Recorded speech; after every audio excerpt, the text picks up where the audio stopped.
বাচ্চারা তোমাদের আজকে ইংরেজি শব্দার্থ শেখাবো। পড়ো, আমার সাথে সাথে পড়ো।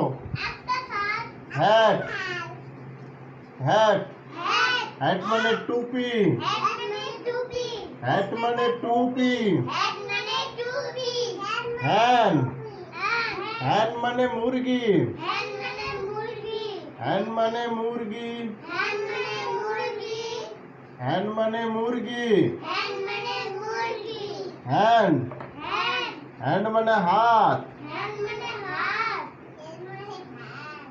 হ্যান্ড মানে হাত। হ্যান্ড মানে হাত।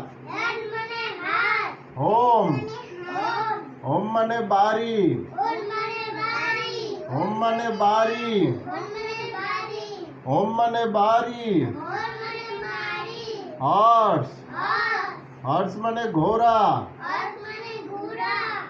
হর্স মানে ঘোড়া। হর্স মানে ঘোড়া। হ্যাট, হ্যাট মানে টুপি। হ্যান মানে মুরগি। হ্যান্ড মানে হাত। হোম মানে বাড়ি। হর্স মানে ঘোড়া। হ্যাট, হ্যাট মানে টুপি। হ্যান মানে মুরগি। হ্যান্ড মানে হাত। হোম মানে বাড়ি। হর্স মানে ঘোড়া। Thank you.